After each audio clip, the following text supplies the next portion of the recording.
Selamat datang di segmen Retas atau review laptop bekas berkualitas. Di video kali ini retasnya sangat menarik karena saya udah beli senilai Rp300.000 laptop bekas dan banyaknya 50 unit.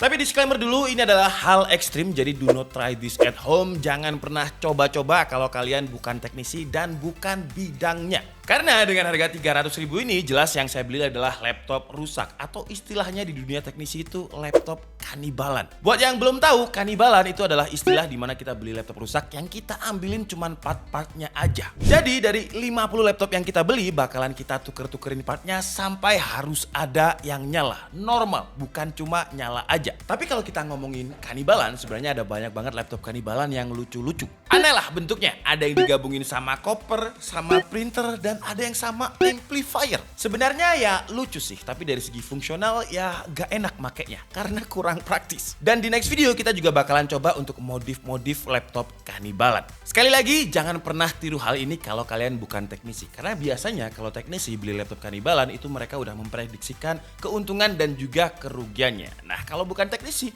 mau buat apa? Mau buat ganjel pintu. Jadi kenapa saya bisa dapat laptop sebanyak ini dengan harga murah? Jadi ceritanya itu kemarin saya main ke service centernya Jumper. Ya laptop yang 1,5 juta yang kita review itu kemarin ada yang garansiin. Speakernya ini rusak, terus saya garansiin ke sana. Dan pas di sana saya ditawarin sama distributornya. Mau nggak? Ini ada laptop kanibalannya Jumper yang rusak. Jadi random gacha, rusaknya pun kita juga nggak tahu. Take it or leave it. Harganya murah, cuma Rp300.000 per unit. Tapi harus take all, harus ambil 50 unit. Saya langsung mikir, Rp300.000. Misalkan saya dapat laptop yang ada SSD-nya dan SSD-nya Jumper ini kan SATA 256, harga SATA M.2 itu sekitar Rp300.000. Kalau saya jual Rp200.000, SSD-nya aja oke lah, belum part lain, layar, keyboard dan teman-temannya. Awalnya saya mikir kayak gitu, Rp300.000 kayaknya ya cuan deh kalau kita protol-protolin. Tapi hasil akhirnya ya kalian lihat nantilah. Sekarang kita coba cek-cekin dulu dari 50 laptop ini berapa sih yang bisa nyala. Oke, jadi kita pick random aja karena dia juga nggak ada chargingnya. Ini seharusnya sih masih oke ya, karena plastiknya masih nempel. Tapi saya juga nggak tahu dia rusaknya apa. Jadi kita coba aja. Ini udah ada indikator ngecas ya. Jadi kalau di sini udah ada indikator ngecas. Tapi kalau dinyalain nggak bisa. Coba ya kita tahan lagi. Set. Tetap nggak bisa guys. Set. Ini rusak apanya ya kira-kira ya? Karena kalau dari fisik sebenarnya dia nggak terlalu terlihat kayak habis dibuat tempur gitu. Coba kita lihat apakah dia ada SSD-nya. Karena kalau misalkan dia rusak tapi ternyata ada SSD, kan masih lumayan ya. Paling nggak ruginya nggak terlalu banyak gitu. Jadi kita coba. Ada SSD dan SSD-nya nyala. Tapi di sini saya nggak tahu ini SSD-nya berapa. Yang jelas sih semua Jumper SSD-nya nggak ada yang NVMe ya. Semuanya ya harga 1 juta minta NVMe itu agak keterlaluan sebenarnya. Tapi ini SSD-nya nyala, indikator charging-nya juga nyala. Tapi karena dia nggak ada stikernya, saya juga nggak tahu ini SSD-nya berapa giga. Jadi coba kita nyalain lagi. Ya, jadi resikonya barang kanibalan tuh kayak gini. Jadi kita bakalan copot nanti SSD-nya untuk dipakai di Jumper yang lain. Sampai semuanya pokoknya normal. Oke, satu udah tidak bisa. Nanti kita kasih stiker, kita kasih tanda kalau dia bener-bener nggak bisa nyala tapi ada SSD. Yang penting part-partnya itu bisa dibuat gitu ya. Terus sekarang part-partnya itu bisa dipakai lagi. Sekarang kita coba yang kedua, kita coba nyalain tahan. Nah ini ada nyala indikator biru. Kita coba apanya yang rusak. Wah ada booting Jumpernya. Mati. Dan mati lagi ya. Jadi kita coba sambil dicas dulu. Habis itu dia nyala nih, biru nih. Tuh, oke langsung nyala tanpa saya tekan tombol power. Wah, ini boot loop. Jadi banyak yang memang komplain tentang ke boot loopannya. Jadi di bagian pojok ini sebenarnya ada indikator errornya. Kayak berapa tadi? Ini bakal nyala lagi, terus mati lagi. Istilahnya boot loop lah. Tapi kita bisa lihat kodenya di sini 9CB4. Nah itu nanti kita bakalan cari kode errornya Jumper dengan 94-nya itu apa. Terus kita benerin. Tapi kita coba lihat dulu. Untuk seri yang ini atau yang kita coba kedua ini random aja. Dia ada SSD-nya nggak ya? Sekarang Jumper ini ada SSD. Lumayan ya SSD-nya berarti Kalau pasti minimal 128 lah. Karena si jumper ini varian storage-nya itu ada yang pakai MMC dan ada yang pakai SSD. Nah, kalau untuk MMC-nya itu ada di motherboard-nya. Jadi bukan di slot yang ini. Jadi setidaknya SSD-nya ini kalau misalkan ya kita jual lagi kalau dia masih bisa gitu. Jadi kita bisa jual bekas. Tapi udah ambil kedua, yang ini boot loop. Kita coba percobaan laptop yang ketiga ya. Kita coba tahan dulu apakah ada baterainya. Tidak ada. Ya. Jadi kita lah. Dan ternyata ini kosong nih. Jadi ini udah pernah dibongkar. Jadi udah bautnya ini udah hilang semua. Dan kalau kalian lihat portnya ini udah nggak ada. Jadi motherboardnya ini udah nggak ada. Sekarang kita coba yang keempat guys. Yang ini ada logo Apple-nya. Coba kita nyalain tahan. Wah, ini udah masuk booting. Wah, udah kelihatan nih. Boot loop B4, B9. Ya, ini udah percobaan keberapa. Ternyata masih boot loop juga. Kita taruh sini aja. Untuk cek SSD-nya nanti aja. Kita coba sekarang laptop yang lain. Set, kita coba nyala tahan. Oke. Dia udah nyala warna biru, apakah bisa nyala? Nyala. Ya. Kebanyakan boot loop guys. Tapi saya yakin saya bisa benerin ini. Karena ini kayak cuman sekedar apa ya. Jadi si sistemnya ini nggak ngebaca. Jadi makanya bikin boot loop. Kalau di Android itu ada namanya crash dumping. Boot loop juga ada di Android. Jadi kadang logo Apple-nya bakalan stuck di situ. Di Android juga ada. Ini pasti cuman perkara. Mungkin nanti kita coba bypass lah. Percobaan yang ke-5 sekarang ya. 5 belum ada hasil. Berarti, wih, ini udah kelihatan 8256 dijual 4.500.000. Gila, ini marginnya gede banget nih yang jual nih. Karena harganya itu sebenarnya cuma 2.100.000. Tapi ya kalau beli offline gitu guys. Kalau nggak pinter-pinter cari harga, kayak gitu. Ini 8256. Sekarang langsung aja kita coba. Ini apakah nyala? Nyala, oke kita nyalain tahan. Set. Udah nyala biru doang, tapi nggak nyala. Kalau ini istilahnya bukan boot loop, mati. Percobaan selanjutnya, ini udah keberapa nih? 1, 2, 3, 4, 5, 6. Ini yang ketujuh ya. Ketujuh kita coba, semoga aja ada yang bisa lah. Tapi untuk boot loop tadi saya yakin saya bisa benerin. Jadi kita coba dulu. Wah ini bisa nih. Kok ada kodenya tapi? B4. Apa ya B4 ya? Kita coba nanti search. Nah, nyala. Dan data-datanya juga masih data-data pengguna lama ya. Ini udah kelihatan tadi ada wallpapernya. Facebook selamat datang. Wah, ini kita nemu satu yang bisa nyala. Coba kita lihat kerusakannya apa. Keyboard ya. Karena keyboardnya nggak bisa sama sekali, tapi tombol powernya bisa. Jadi mungkin ini kerusakannya masalah mungkin ya soket. Karena biasanya kalau keyboard rusak itu hanya beberapa areanya aja yang rusak. Kalau misalkan kayak gini semuanya cuma tombol power aja yang bisa nyala, nanti coba kita cek lah. Dari 7 laptop yang saya coba, satu yang bisa nyala. Kebanyakan itu rusaknya boot loop. Yang boot loopnya ini masih saya cari kerusakannya apa. Karena ketika dia start screen atau booting, di bagian pojok kanannya itu ada kode B4 sama 9C. Nah ketika saya cari di Google, kode BIOS untuk B4 9C itu apa, ternyata ada kerusakan di port USB-nya. Nah jumper ini kan nggak ada flash disk, nggak ada apanya. Jadi dugaan saya atau diagnosa saya itu ada salah satu kabel yang nggak rapat di bagian port. Jadi kemungkinannya ya kabel-kabel portnya itu nggak bisa kebaca sama sistem.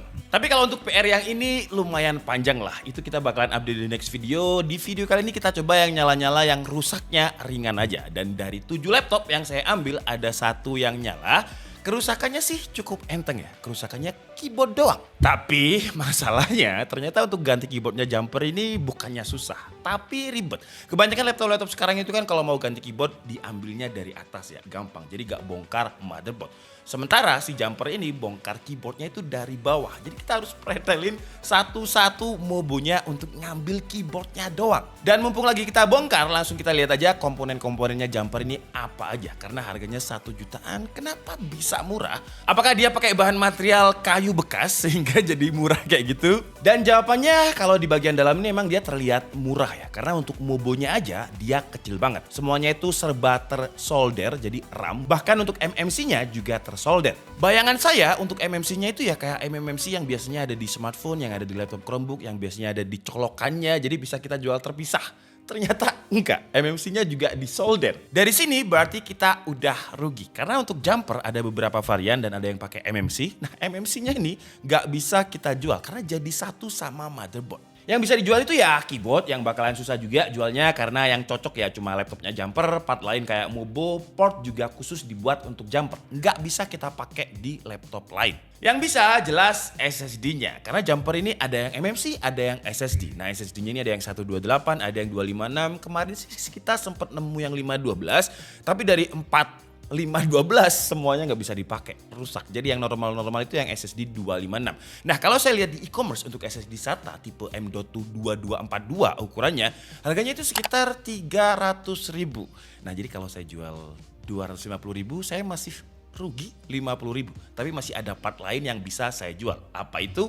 Layar. Wah, layarnya jumper ini untuk kelas laptop 1 jutaan dia gigi banget sih ya. Karena dia resolusinya udah Full HD, panelnya IPS, color gamutnya ada di 93% sRGB. Hampir 100%, bayangin harganya 1 juta loh. Dan setelah saya bongkar, layarnya ini punya soket 40 inch, dimensinya 13,3 inch. Dan saya search di e-commerce untuk layar 13,3 inch, soket 40 pin, yang gak Full HD aja dijual dengan harga sekitar 400.000. Yang Full HD dijual 1 juta lebih. Jadi jumper ini yang mahal kayak cuman layarnya doang. Bah, tapi dari layar ini kalau misalkan laku, wah, saya udah cuan lumayan. Ya, apakah distributornya akan kecewa atau menyesal ketika lihat video ini? Saya rasa enggak sih ya, karena distributor tersebut, saya gak usah sebut namanya, tapi distributornya jumper ini uangnya nggak terbatas lah. Dan kemarin saya tanya ke service centernya, emang masukin berapa unit ke Indonesia? Masukin 20.000 unit. Dan tingkat probability kerusakannya itu sekitar 15%. Dari 20.000 rusaknya 15%. Dan mereka berani garansi replace, makanya ada laptop kanibalnya itu, mereka langsung tuker baru-baru gitu. Gila. Emang kalau orang udah kaya itu enak ya, tinggal tuker baru aja. Kalau kalian mikirnya, wah Mas Dika langsung cuan nih.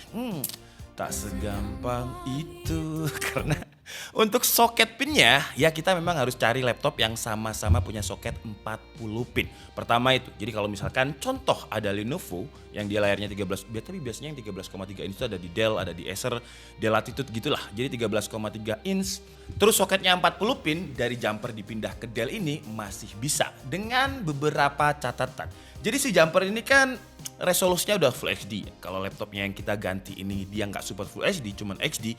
Biasanya dari pengalaman saya mengganti layar itu nggak bakalan support. Kebalikannya kalau misalkan layarnya ini HD, laptopnya ini support Full HD, itu biasanya juga nggak mau tampil. Jadi harus imbang antara layar dan juga laptopnya sama-sama Full HD. Gampangnya sama kayak adapternya HP lah. HP itu kan ada yang support fast chargingnya 10 watt, adapternya 65 watt. Nah 65 watt ini dicolokkan ke HP yang support 10 watt, dia bakalan turun ke 10 watt. Jadi nggak support 65 watt.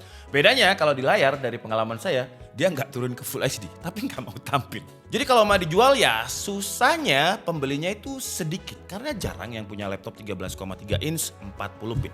Kebanyakan sih 14 inch 30 pin. Dan hasil dari nukerin keyboard di laptop yang keyboardnya rusak tadi, saya ambilin dari laptop yang rusak lain tapi keyboardnya nyala, beres. Dan kita install ulang, aman. Semuanya normal, terkendali. Saya cek kameranya, speakernya, wifi-nya, aman-aman aja.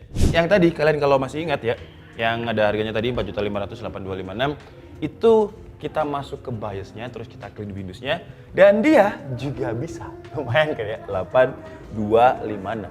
Normal, ini keyboard-keyboardnya udah saya cek, jadi normal. Bahkan kemarin saya juga nemu laptop jumper yang bukan jumper easy aja. Ini namanya adalah jumper X3R yang jujur saya belum pernah review, belum pernah lihat juga barangnya.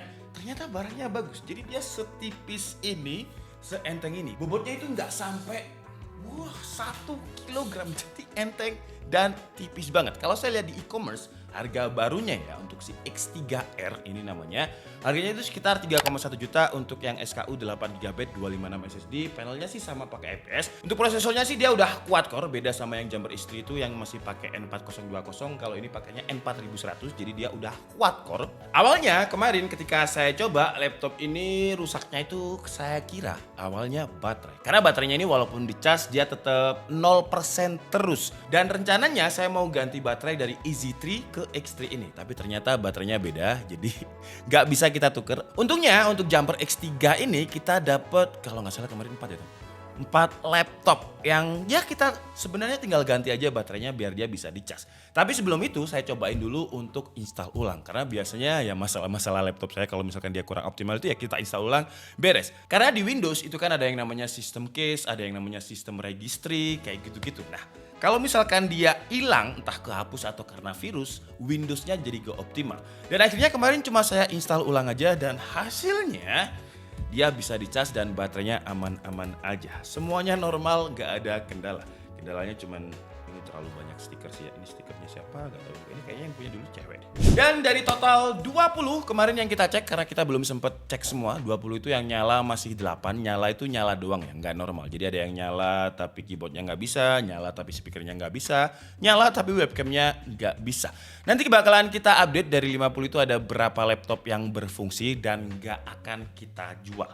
Jadi nanti semua laptop yang nyala itu bakalan kita giveaway-kan ke kalian. Jadi subscribe dulu aja buat yang belum subscribe biar kalian bisa dapat kesempatan untuk dapetin laptop. Ini cantik sih. Yang ini saya suka karena dia tipis, kecil, walaupun prosesornya sih masih prosesor busuk ya.